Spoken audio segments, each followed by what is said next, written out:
Hello viewers, welcome back to Pritha's cooking house. আজকের পর্বে আপনাদের সঙ্গে শেয়ার করব আমার খুব প্রিয় কুলের চাটনির রেসিপি। কুলের চাটনি নানাভাবে তৈরি করা হয়। কুলের সিজনে কুলের চাটনি ছাড়াও আমরা কুলের কিন্তু নানা ধরনের রেসিপি প্রায় বাড়িতে খেয়ে থাকি। কুলের টক, কুলের আচার, নানা ধরনের রেসিপি।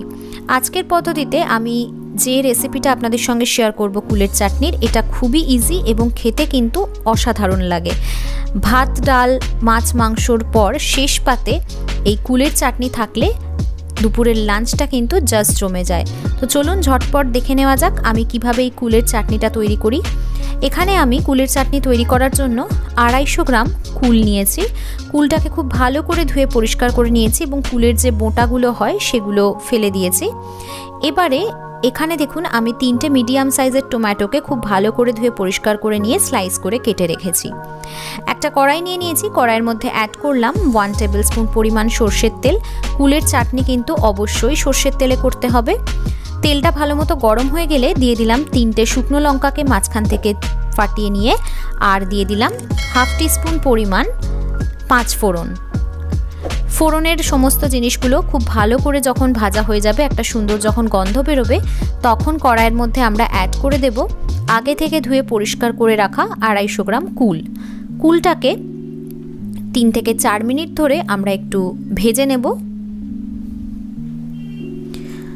3-4 মিনিট পর দেখুন কুলটা মোটামুটি ভাজা হয়ে গেছে। এবারে আমরা অ্যাড করব আগে থেকে স্লাইস করে কেটে রাখা টমেটোটা অ্যাড করেও খুব ভালো করে নেড়েচেড়ে আমাদের একটু মিক্স করে দিতে হবে। এবং এবারে টমেটোটা যাতে খুব তাড়াতাড়ি নরম হয়ে যায় বা গলে যায়, তার জন্য অ্যাড করব সামান্য পরিমাণ লবণ। আমি এখানে 1/3 টিস্পুন পরিমাণ লবণ দিলাম। তারপর দিচ্ছি 1/4 টিস্পুন পরিমাণ হলুদ গুঁড়ো, একটা সুন্দর যাতে কালার হয় তার জন্য। এবং এরপর দিচ্ছি কাশ্মীরি লাল লঙ্কার গুঁড়ো 1/3 টিস্পুন পরিমাণ, এটাও দিলাম একটা সুন্দর কালারের জন্য। সমস্ত কিছুকে খুব ভালো করে নেড়েচেড়ে মিক্স করে দেব এবং 3 থেকে 4 মিনিটের জন্য এটাকে আমাদের রান্না করে নিতে হবে। 4 মিনিট পরে আমি ফিরে এলাম। দেখুন টমেটোটা কিন্তু ভালো মতো নরম হয়ে গেছে বা গলে গেছে। এবারে এই অবস্থায় আমরা এর মধ্যে অ্যাড করব চিনি। আমি এখানে 100 গ্রাম পরিমাণ চিনি অ্যাড করছি। চিনি কতটা লাগবে সেটা সম্পূর্ণ নির্ভর করছে আপনাদের কুলটা কতটা টক এবং আপনারা কতটা টক বা কতটা মিষ্টি চাটনি পছন্দ করছেন তার উপরে। আমার পার্সোনালি যেরকম একটু টক মিষ্টি স্বাদটাই ভালো লাগে, তাই আমি এখানে 100 গ্রাম চিনি ব্যবহার করেছি।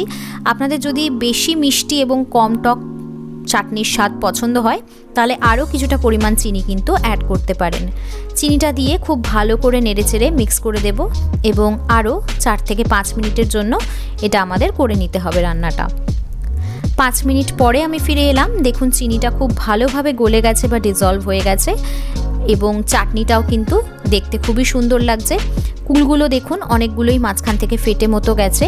যেগুলো ফাটেনি সেগুলো আমরা একটু খুন্তির সাহায্যে চেপে চেপে ফাটিয়ে দেব, কারণ কুল ফাটলে তবেই কিন্তু কুলের ভেতরে এই চাটনির যে রসটা সেটা ঢুকে যাবে এবং কুলগুলোর স্বাদটা অনেক বেশি ভালো লাগবে। তো আরও 4 থেকে 5 মিনিট আমি এটাকে ফুটিয়ে নিয়েছি। এখন দেখুন অনেকগুলো প্রায় সবকটা কুলই ফেটে গেছে। এবারে আমরা এর মধ্যে অ্যাড করছি একটা 1/2 পাতিলেবুর রস। পাতিলেবুর রসটা অ্যাড করলে আরেকটু টকটক স্বাদ হয় এবং যেহেতু অনেকটা চিনি ব্যবহার করা হয়েছে, চাটনিটা যাতে ঠান্ডা হওয়ার পর ক্রিস্টালাইজড হয়ে না যায় বা চিনি দানা দানা যাতে না হয়ে যায়, সেই জন্য এই লেবুটা ব্যবহার করা। লেবুটা দিয়ে আবারও নেড়েচেড়ে আমরা লেবুটাকে মিশিয়ে নিয়েছি এবং গ্যাসটাকে অফ করে দিয়েছি। দেখুন আমাদের কুলের চাটনি কিন্তু একেবারে রেডি। এবার একটা সার্ভিং বোলের মধ্যে আমরা কুলের চাটনি তুলে নিলাম। এবার এটাকে ঠান্ডা হলে আমরা সার্ভ করতে পারি। লাঞ্চে খিচুড়ি বা ভাতের পর শেষ পাতে যদি এই কুলের চাটনিটা থাকে তাহলে কিন্তু লাঞ্চটা একেবারে জমে যাবে। এছাড়াও রুটি, লুচি, পরোটা, কড়াইশুঁটির কচুরি বা এমনি কচুরি সাথেও কিন্তু এই কুলের চাটনি খেতে জাস্ট অসাধারণ লাগে।